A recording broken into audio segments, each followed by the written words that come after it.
Next question দেখো। এই যে কোশ্চেনটি আছে প্রত্যেকে উত্তর দেওয়ার চেষ্টা করবে।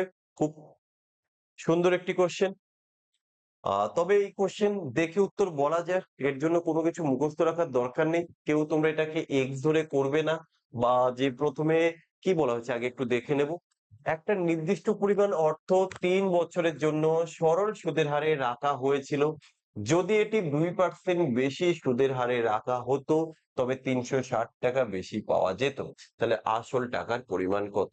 আমরা অনেক সময় কি করি, যে না প্রথমে হচ্ছে আহ এক্স আর পার্সেন্ট, প্রথমে রেট অফ ইন্টারেস্ট 8%, পরবর্তীকালে রেট অফ ইন্টারেস্ট যেহেতু 2% বেশি হয়েছে, অর্থাৎ R+2 করে আমরা অনেক সময় অঙ্ক করি, বা লং প্রসেস এটাই। কিন্তু না, এইভাবে তুমি অঙ্ক করবে না। তাহলে তুমি অঙ্ক কিভাবে করবে দেখো।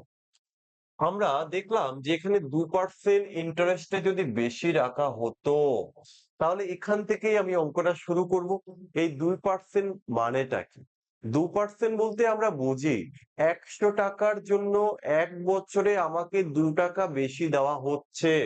তাহলে আমি যদি এখানে 1 বছরে 2 টাকা বা 2% বেশি পাই, এখানে 3 বছরের কথা বলা হয়েছে, তাহলে 3 বছরে আমি কত পার্সেন্ট বেশি পাবো? তুমি বলবে 3 × 2 = হচ্ছে 6, তাই তো? তো বা এটাকে আমরা কার্যকারী সুদের হার হিসেবেও বলতে পারি। কার্যকারী সুদের হার হচ্ছে RT। R মিন 2%, আর টি ফর টাইম 3 ইয়ার্স। তো RT করলে কত হয়? 6%। তো এই 6% এর জন্যই আমি এখন অতিরিক্ত 360 টাকা পাবো। তাহলে আমরা ডাইরেক্ট এইভাবে লিখতে পারি, এই 6% হচ্ছে 360।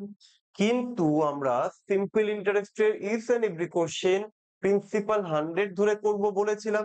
সো মূলধন চেয়েছে অর্থাৎ ক্যাপিটাল চেয়েছে, আর যে ক্যাপিটাল কিনা আমি 100 ধরে করি, তাহলে 100% কত হবে? 100% কত?